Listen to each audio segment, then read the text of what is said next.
आं Shri Amar Singh Brahma general secretary अल बड' senior citizens फराम आरो दिनै आंजों लोगोसे दङ जोंनि सेन्ट्रेल कमिटिनि सोद्रोमा फिरन ब्रह्म आरो क'क्राझार डिस्ट्रिक्ट सिनियर सिटिजेन्स फरामनि जनरल सेक्रेटारि बीरेन्द्र बसुमतारी बिथां लोगोसे डिस्ट्रिक्टनि केसियार शिबनाथ ब्रह्म बिथां दिनैहाय बे प्रेस कन्फारेन्स बा प्रेस मिटखौ बे कारनै लेंनाय जादों जे थांनाय मे दाननि जेनाखि फार्स्ट उइक विशेषकै 4 आरो 5 तारिखनि गेजेराव दिनै गवालपारा दुधनै इयाव जेनाखि गाज्रि जाथाय जादों जे जोंनि सानै बर' हिन्जावसाखौ माखासे गाज्रि आखुनि मुस्लिम कमिटिनि सोद्रोमा माखासे गाज्रि मानसिफ्रा माने लांखारनानै बै इटा भाटानि फेक्टरियाव लांखारनानै हरसे माने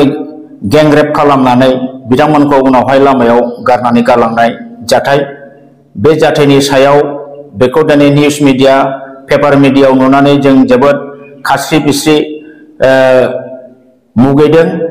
दुखु मोनदों बिखा गावदों थानो हायै जादों दा बेबायदि जाथाय जे अन्थाव बाथाव माइनर गथ' गोरलै बैसोनि हिन्जावसाफोरखौ लामानिफ्राय निसा जाहानानै पिकआप खालामनानै लांनानै साथामजों बिसोरो गेंरेप जेनाखि हरसे खालामनानै आलाय आथानि भाबै बे गथ' फिसाफोरखौ लामायाव दोननानै थांनाय आरो बे जाथायखौ लानानै जोंहा गवालपारा जिल्लानिनो बिसेसकै दुधनैनि थांगाबारि भालापारा गामिनि जेन'बा दिनै जोंहा रुंसारि जालांनाय हिरण्मय खाख्लारि आरो बिथांनि दैदेननायाव माखासे बर' सेंग्राफ्रा बै जे इटा भाटायाव लांखारनानै जे रेप खालामहैदों गेंरेप दा बिनि सायाव सावरायनो सोंनो बिथांमोनहा थांनायनि सायाव दिनै बे धनालिनि न'खराव दिनै बिथांमोनहा नुजाहैदोंमोन आरो सोंहैदोंमोन बे समावनो खोथानि बाथ्रानि तर्क बितर्क जानायाव दा बे धनालिनि धन तालुकदारनि जेनाखि बिदा शेखर आली बिथाङा शेखर आली आरो बिनि बिब' फारमिना बेगम बिथांमोनहा अस्त्रजों सिखाजों आरो लावथिजों लोगोसे गोफार देगार जातीय जिनिसजों आक्रमण खालामो बिथांमोननि सायाव आरो बे आक्रमणनि जाउनावहाय जोंहा हिरण्मय खाख्लारि बिथाङा जोबोद गाज्रि बिखायाव आघात मोनो लोगोसे बिखुङाव सुजानाय बिथांनि लान्सआव हयथ' देगारा मोनहैदों जायनि फलाव बिथाङा माखासे साननि उनावहाय लोगो थैयाखैबाबो कयदिननि बिथोराव बिथाङा थैनायखौ माने थैनांगौ जादों बिथाङा रुंसारि जालांबाय दा जोबोद बे जोंनि बर' हारिनि थाखाय बिखा गावनाय बाथ्रा दिनै खास्रि बिस्रि खोमोन गसंख्रांजोबनाय मोनसे जाथाय जादों जों दुलाराय बर' माहारिया दिनै बे जाथायखौ माने बिराद निन्दा खालामो जों बिराद मुगैयो जोङो दुखु फोरमायो रागा फोरमायो जे जोंनि बर' हारिया ट्राइबेल माहारिया दिनै शान्तिपूर्ण भाबै रायजो जाग्रा जोंनि बर' बा ट्राइबेल माहारिया गुबुन रावनिबो हारिनि हिन्जावफोरनि सायाव बेबादि इनाय नोजोरजों खालामा रावखौबो दासिमबो खुनु मोनसे हारिनि हिन्जावसाफोरखौ बा हिन्जावफोरखौ जोंनि बर' सेंग्रा बा बर' रायजो राजाया बेबादि जिनाहारि खालामनाय अत्याचार खालामनाय जेन' रेकर्ड गैया दिनै बे जाथायखौ लानानै जोङो दिनै अल बड' सिनियर सिटिजेन्स फरामनि जानानै जोङो बिराद दुखु जोङो फोरमायो लोगोसे जोङो बै जाय माने उदखारिफोर बिसेसकै धन तालुकदार बाहार आली आरो रहमान आली जायनाखि साथामा गेंरेप खालामदों बे गेंरेप खालामग्राफोरखौ जोङो बिराद माने निन्दा खालामो मुगैयो आरो बिथांमोनखौ पक्स' आयेननि दारै माने लाइफ लं हय जेल जानाय आरो नहते फासि होनाय जों बेखौ दाबि खालामो जोङो अल बड' सिनियर सिटिजेन्स फरामनिफ्राय बेखौनो दाबि होगोन जे बिथांमोनखौ पक्स'नि आन्डाराव माने सेन्टेन्स टु डेथ नयथ' लाइफ लं इमप्रिजनमेन्ट बेखौ सरकारा होनांगौ आरो बेनि थाखाय जोङो दिपेन बर' बिथांखौ जोंनि बर' हारिनि माहारिनि आफाद नि आफादगिरि हिसाबै बिथाङा दाखालि जे प्रेस स्टेटमेन्ट होदों बे प्रेस स्टेटमेन्ट होनायावनो जिनिसा जोबनो नाङा आं बिथांखौ खावलायनो लुबैदों दुलाराय जोंनि बर' माहारिनि जेसेबां दल संगठन दं अर्गानाइजेसन दं जोङो नोंथांमोनजों दंफायो नोंथांमोनहा बे जिनिसखौ चिफ मिनिस्टार हिमन्त बिश्व शर्मा बिथांजों रायलायनानै जाहाथे गोख्रों आखाइजों जाहाथे बेखौ दमन खालामो मानो होननानै बुङोबा बे बर'नि जातिनि मान सन्माननि बाथ्रा जोंनि रैखाथिनि बाथ्रा जोंनि बर' जातिनि मान सन्मानखौ बियो नष्ट खालामदों आरो सासे बर' सेंग्राखौ दाय गैया फोथो गैया इनाय भाबै बुथारनाय माने निष्ठुर भाबै बुथारनाय जों बेखौ मालाबाबो सह्य खालामनो हाया बेनिखायनो बेखौ बुथारग्रा बिसेसकै शेखाबर आली आरो फारमिना बेगम बिथांमोनहाबो सेन्टेन्स टु डेथ जानांगौ आरो बे सेन्टेन्स टु डेथ आरो बै जे पक्स' आयेनाव बिसोरो लाइफ लं इमप्रिजनमेन्ट नहयथ' सेन्टेन्स टु डेथ मोननांगौ बै साथाम रेपिस्टफ्रा दा बे जिनिसखौ जाफुंसार होनो थाखाय दिपेन बर' बिथाङा गोख्रों माने बेबस्था लानांगौ आरो चिफ मिनिस्टार हिमन्त बिश्व शर्माजों बिथाङा जाहाथे सावरायनायनि गेजेरजों बिथांखौ प्रेसार होनानै जाहाथे बे खामानिखौ मोजाङै मावफुंहोनो हायो बेनि दायित्व लानांगौ आरो बिथाङा बेबायदि दायित्व लायोबा जोङो अल बड' सिनियर सिटिजेन फरामनिफ्राय दिनै बुंगोन जोंहा फुरा जों बेवहाय मदद होगोन आरो नोंथांखौ जों खावलायगोन थाबैनो जेरै नोंथांमोनहा मालाबा मालाबा गोबां केसाव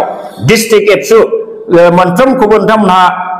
प्रेस स्टेटमेन्ट होनाय बा नोङो धरना होनाय हाबाफारि लानो नोंथाङा बिथोन हरो थिग बेबायदिनो गाबोन समफोरनि गेजेरावनो जोंनि दुलाराय बर' फरायसा आफाद एबसुनि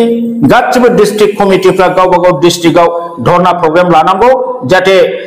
बे धरना प्रग्रामनि दारै सरकारनि खाथियाव जों बेखौनो दाबि होनो हायो जे दोषी मानसिफ्रा रेपिस्ट गैंरेप खालामग्रा आरो बै जे हिरण्मय खाख्लारि बिथांखौ बुथारग्रा मानसिफ्रा जाहाथे गोख्रोंनिफ्राय गोख्रोंसिन साजा मोननो होनांगौ बेनि दाबिखौ जाहाथे प्रत्येक डिस्ट्रिक्ट एबसुआ माने प्रत्येक डिस्ट्रिक्टआवनो बेखौ डिसिनि अफिस मोखाङाव धरना होनांगौ आरो बेखिनिखौ मावफुंनायाव जुदि जोङो गासिबो दल संगठना बेवहाय जों मदद होगोन आरो जोंनि अल बड' सिनियर सिटिजेन फरामनिफ्रायबो जोङो बेखौ मदद होगोन आं दिनै बुंगोन बे जाथाया दुलाराय बर' फरायसानिल' नङा दिनै बे बेलायावहाय जोंनि गुबुन गुबुन जे जातीय संगठनफोर दं जेरै बर' थुनलाइ आफाद हारिमु आफाद गुबुन गुबुन जेसेबां आफाद दङ गासिबो आफादानो बे घटनाखौ निन्दा खालामनानै आरो दोषिफोरखौ उपयुक्त आरो गोख्रों साजा होनो थाखाय बयबो डिमान्ड होनांगौ आरो इमिडिएट प्रत्येक जिल्लायाव धरना होनांगौ आरो बे धरनायाव गासिबो दल संगठननि रायजो राजाफ्रा माने बाहागो लानांगौ आरो बिनि दायित्वखौ दुलाराय बर' फरायसा आफादनि आफादगिरि दिपेन बर' बिथाङा लानांगौ दिनै जों बर' हारिया मोनसे सादा सिदा जाथि दिनै जोंनि मानसिया नाहा थाङो मैहा थाङो गान बाजना थाङो अब्ला जोंहा माने मोनसे स्वाधीनता मोनसे स्वाधीन भारतनि मोनसे देशआव आसाम बायदि देशआव मोनाबिलि बा जिखुनु टाइमाव गान बाजना नायनो मोना नामा दिनै माबा बैसागु फोरबो जाहैनो मोना नामा बाहाय जोंनि मानसिखौ मानो बेबायदि अत्याचार खालामो जोंनि हिनजावसाफोरनि सायाव माने एथ' निर्यातन अत्याचार अमानुषिक अत्याचार मानो खालामो दिनै बेखौ जों बयबो माने सेन्टिमेन्टेल जानांगौ आरो बेबादि जाथाया गोदोनिफ्रायनो एफा एफा जाबोबाय थादों मानो जाबोदों जोंनि बर'आ जे बै दोषिफोरखौ उपयुक्त भाबै साजा होनो हाया मानोना जोंहा गभर्नमेन्ट गैया आरो जोंनि जेनाखि पुलिस बिफाननि जायफोर बिथांमोनहा अफिसार दं बिथांमोनहा जोंनि बर' जातिया जेब्लानाखि भिक्टिमाइज जायो बे भिक्टिमाइज जायोब्ला बिथांमोनहा बारा मोदोमाव नाङा माने बिसोरो गा एरा खालामो आरो लोगोसे बेबायदि केसाव बिथांमोनहा पुलिस अफिसार बिथांमोनहा गोगोम माने मैखोम माने गिदिर गिदिर अंकनि थाखा थफ्ला लानानै केसफोरखौ हालखा भाबै लिरनानै हरो बेफोरबायदिनि जाउनाव जोंहा बेराफारसेथिं गभर्नमेन्ट गैया बेराफारसेथिं जोंहा मन्थ्रि गैया आरो बेराफारसेथिं पुलिस प्रशासना जोंनि आखायाव गैया बेबायदि जानायनि थाखायनो दिनै बर'आ माने गोबां समाव फ्राय जोङो निर्यातन एबा बेफोरबायदि माने जाथायाव भिक्टिमाइज जाबोनायखौ जों नुनो मोनदों बेनिखायनो जाहाथे इयुनाव बेबायदि धरननि बर' हारिनि जोंनि हिनजावसा बा हिनजाव माहारिनि सायाव जाहाथे बिसेसकै मुस्लिम कमिटिनि मानसिफ्रा जाहाथे बेबायदि गाज्रि आखुखौ जाहाथे खालामा बेनि थाखाय बिथांमोनखौ मोनसे गिदिर लेसन होनाय बे लेसन होनायखौ खामानिखौ दिनै मावनांगौ गोदोनि दिनाव हयथ' जानो हागौमोन दिनै आजिखालि जुगाव सब जातियानो दिनै डेभेलप जाबाय बयहाबो दिनै दल संगठन दङ दिनै दिपेन बर' बिथाङा आमसुनि आमसुखौबो बा मुस्लिम जेनाखि स्टुडेन्टस अर्गानाइजेशनफोर दङ बिथांमोनखौबो खावलायनांगोन जाहाथे बिथांमोनहा जाहाथे बे मुस्लिम कमिउनिटिनि जेनाखि दुष्कृतिकारिफोर जाय दुथांफोर बिथांमोननि सायाव जाहाथे कन्ट्रल खालामो जाहाथे बिथांमोनहा जाहाथे बेबादि खालामा जोंनि बर' हारियाथ' मुस्लिमनि खुनु हिनजावखौ बेबादि खालामफेराखै गतिके मुस्लिम सेंग्राफोरखौ जोंनि बे मुस्लिम जेनाखि छात्र संगठनफोर दं दल संगठन दं बिथांमोनहाबो जाहाथे कन्ट्रल खालामो जाहाथे बेबादि दुनाय घटना जाया बिनि थाखाय बिथां दिपेन बर'आ दुलाराय बर' फरायसा आफादनि प्रेसिडेन्ट जानानै बिथाङा बे दायित्वखौ लानांगौ आरो बिथांमोननो वार्निं होनांगौ आरो सेकेन्ड टाइम जाहाथे बेबादि जाथाया जायोबा जों बर' फरायसा आफादा बेखौ जिरायनानै थानाय नङा बेबादि हुमखि होनांगौ दिनै बेखायनो आं सानदों जे प्रेस स्टेटमेन्ट खेबसे खेबनै होनायनिजोंल' नङा जोङो बे खामानिखौ जरदार भाबै जाहाथे सरकारा एक्सन लायो आरो बिथांमोनखौ जाहाथे फासि होनायनि साजा लानो हायो बेखौ नारसिननो थाखाय जोङो गणतान्त्रिक भाबै जोङो आन्दलन खालामनानै डेमनस्ट्रेसन होनानै बा बन्द कल खालामनानै जोङो सरकारखौ नारसिननांगोन आरो दिनै प्रमद बर' बिथाङाबो सिफ जानानै सिरि थाबा जानाय नङा बे आलदा मेटार होननानै बिथाङा नारगारनानै थाबा जानाय नङा बिथाङाबो सासे बर' हिसाबै बिटिसिनि मुरब्बि हिसाबै दिनै खोथाखौ बिथाङाबो बुंनांगौ दिनै आसाम गभर्नमेन्ट हिमन्त बिश्व शर्मा एलएन सरकारनि चिफ मिनिस्टार बिथांखौ बिथाङाबो खावलायनांगौ जे बे घटनानि सायाव जे दसे व्यक्तिफोरखौ मोजाङै माने अनुसन्धान खालामनानै माने गोख्रों रोखोमनि एक्सन लानांगौ बेबादिखौ प्रश्रय होनो नाङा बे खोथाखौ प्रमद बर' बिथाङाबो बुंनांगोन मानोना बिथांमोनहा एलायन्स गभर्नमेन्ट एखे माने एनडिए सरकार गतिके बे जोंहा दा मोनसे खाबु दङ आरो बे खाबु थानाय समावनो जुदि बै दुथांफोरखौ जुदि जों कन्ट्रल खालामनो हायाबा इयुनाव मालाबाबो हानाय नङा कन्ट्रल खालामनो दा आं बेखौनो दिनै दुलाराय बर' बैसोगोरा आफादनि जानानै खावलायनो सानदों जे बे इस्युखौ जों मालाबाबो इजि लानो नाङा जों बयबो गोख्रोङै साखाफारा जानानै खौसेयैनो गासिबो बर'नि दल संगठना ज' जानानै बिनि सायाव सरकारखौ नारसिननानै माने गोख्रों राहा लामा लानो थाखाय जोङो प्रेसार होनांगौ दिनै जोंनि बर' हारिया गोदोनिफ्रायनो बेबादिनो मोनसेल' नङा मोनसे बिसेसकै मुस्लिम कमिटिनि मानसिफ्रा जोंनि बर' आइजो माहारिफोरखौ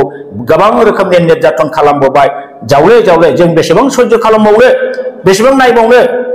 दा दिनै बिसोरथ' उन्दै माइनर गथ' जाहैबावबाय आरो बिनि बादैबो नोङो गोबां मुस्लिम कमिउनिटिनि माखासे गाज्रि मानसिफ्रा जोंनि फिसा सानै जानाय सासे जानाय साथाम जानायखौबो लानानै खारबाय थानाय बेफोर जाथायाबो जागासिनो दं दा बेफोरखौबो जोंहा कन्ट्रल खालामनांगौ बाथ्रा दं बेनिखायनो जोंनि दुलाराय बर' फरायसा आफादा जिहेतु बे माहारियारि आफाद बिथांमोननि आखायाव बे जिनिसा दङ जाहाथे माने मुस्लिम कमिउनिटिनि मानसिफ्रा बेबादि खालामनो हाया गतिके मुस्लिम कमिउनिटिनि दल संगठनफोरजोंबो बे मेटारनि सायाव गोथौयै सावरायनांगौ दं होननानै आङो सानो बेखौनो आङो बुंबाय आरो बयखौबो आङो खौसे जानो थाखाय खावलायनानै आंनि बुंनायखौ बेहायनो फोजोबबाय।